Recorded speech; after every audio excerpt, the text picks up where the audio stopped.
இன்றே டவுன்லோட் செய்து உங்கள் ஃபேவரட் ஷோக்களை என்ஜாய் பண்ணுங்க. அவனுங்க என்ன நாசமாக்கிட்டானுங்க.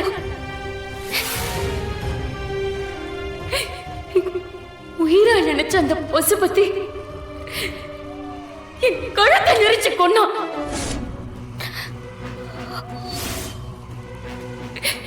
எனக்கு கைத்துல கட்டி தூக்கில தொங்க விட்டுட்டான்.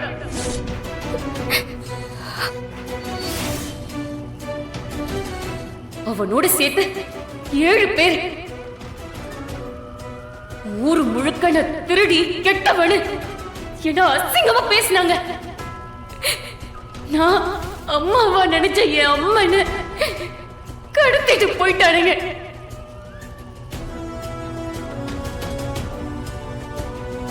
இத அந்த கங்காவுக்கு தெரியாம உன் பொண்டாட்டி கையில கட்டு.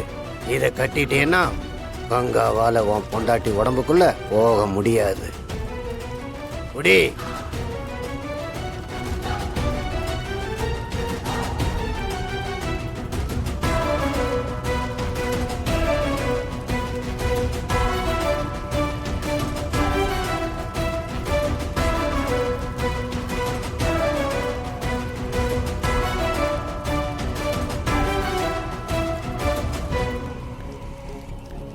ஆனா நான் விட்டுருவேனா? அம்மன் இன்னும் இந்த ஊருக்குள்ளதான் இருக்கா. நான் அம்மன் இந்த ஊரை விட்டு வெளியே எடுத்துட்டு போக விடல. யாரெல்லாம் அம்மன் மேல கைய வச்சாங்களோ அவங்க எல்லாரையும் கொன்ன.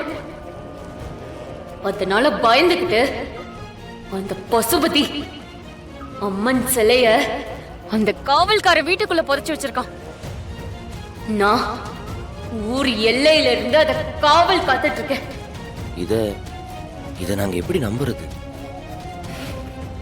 நீ கூட வாங்க போலாம்.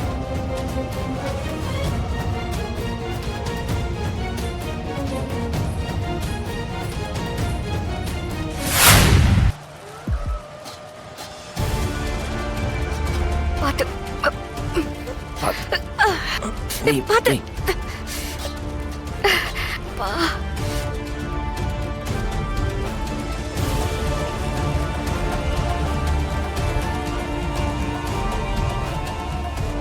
சரி, உன்னை நம்புறோம். ஆனா அதுக்கு எதுக்கு நீ அப்பாவி ஜனங்களை கொல்லணும்? கொன்ன யாரும் அப்பாவிங்க இல்ல. கடைசியா செத்தானே அந்த காவல்காரன். அவனும் அந்த பசுபதியோட வந்தவன் தான். இனி அந்த பசுபதி மட்டும்தான் இருக்கா. சரி, நீ சொன்ன உண்மையெல்லாம் நான் ஊர்ல சொல்லி புரிய வைக்கிறேன். உன் மேல இருக்கிற களங்கத்தை போக்குறேன். தயவு செஞ்சு போயிடு. இங்க பாரு, என்னால உன்னை அந்த பூஜையில உட்கார வைக்கிறது தவிர எனக்கு வேற வழி தெரியல. அத பண்ணாத மாறா, அத பண்ணாத. எனக்கு பலம் குறைஞ்சிரும். இன்னைக்கு நான் பசுபதியை விட்டா இன்னொரு பொண்ணு வாழ்க்கையும் போயிரும். வேண்டாம் மாறா, அத பண்ணாத மாறா. எனக்கு வேற வழி தெரியல கங்கா. நான் இவ்வளவு தூரம் சொல்லியும் கேட்க மாட்டேங்கிறல்ல. என்ன சொன்னாலும் என்னால வீராவை விட்டு தர முடியாது கங்கா. நீ தயவு செஞ்சு கிளம்பு. அம்மன் தான் வெளியே வந்துட்டாங்கல்ல. பசுபதி அம்மன் பார்த்துக்கும். உன்னை கெஞ்சி கேட்கிறேன். எந்த ஒரு தப்புமே செய்யாம அந்த பழியை சுமந்துகிட்டு இருக்கிறது எவ்வளவு பெரிய கொடுமை தெரியுமா மாறா? உனக்கு அது நல்லாவே தெரியும். கங்கா இனி அதை சுமந்துகிட்டு இருக்க வேண்டாம்.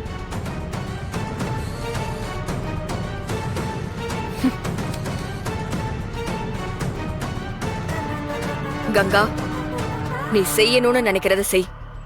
நீ சொல்ல நினைக்கிறத சொல்லு. இன்னைக்கு ஒரு ராத்திரி நீ என் உடம்புல தங்கிக்கோ. எனக்கு முழு சம்மதம்.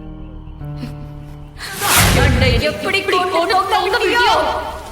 அதே மாதிரி உன்னையும் கொண்டு தொங்க விட்டுருவேன். சொல்லிடுறேன், நான் உண்மையை சொல்லிடுறேன் கங்கா. அன்னைக்கு நானும் என் ஆளுங்களும்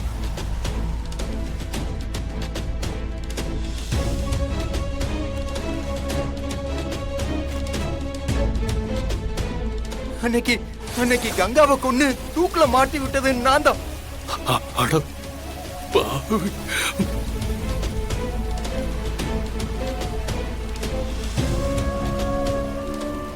அம்மன் சிலையை எங்க வச்சிருக்க சொல்லுடா. ஐயனார் வீட்டுல புதைச்சு வச்சிருக்கேன் கங்கா. மணியக்காரரே, அம்மா எப்ப பார்த்தாலும் நான் உங்க பொண்ணுன்னு சொல்லுவீங்களே, நானா திருடி இருப்பேன். இல்லம்மா. செல்லத்தாயக்கா, உனக்கு என் குணம் தெரியாதா? நீயும் நம்பிட்டல.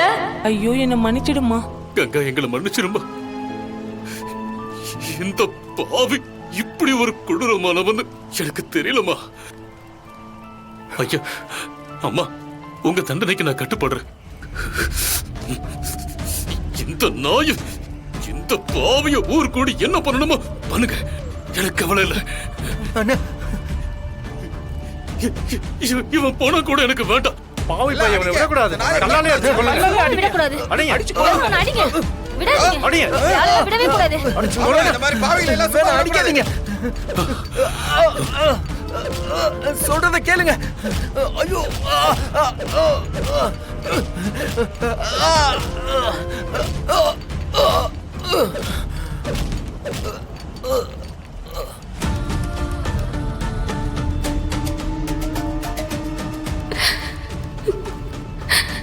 ரொம்ப நன்றி.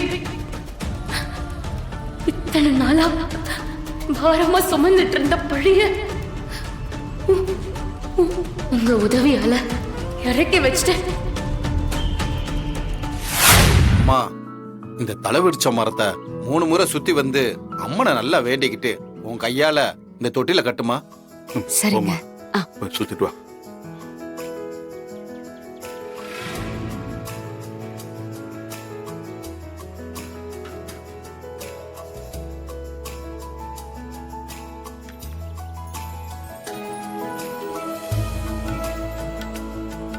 பாத்து.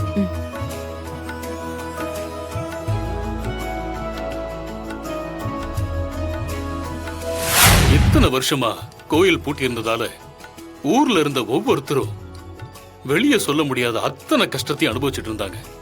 இங்க இருக்கிற எல்லாரும் நிம்மதியா மனசார சிரிச்சு பல வருஷம் ஆச்சு. நல்ல தூக்கம் கூட கிடையாதுங்கயா.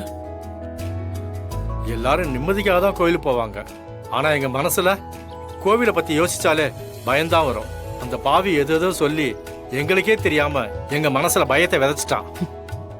ஒவ்வொரு நாளும் பயத்தோட விடிஞ்சு பயத்தோடயே மறைஞ்சிச்சு. சொல்ல போனா ஊர்ல இருந்த முக்கால்வாசி குடும்பம் பஞ்சம் பிழைக்க வெளியூர் போயிட்டாங்க.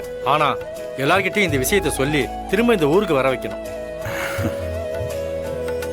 எங்க ஊரு காலத்துக்கும் உங்களுக்கு கடமைப்பட்டிருக்கு. நீங்க ரொம்ப நன்றி. எல்லாருக்கும் நன்றிங்க ஐயா.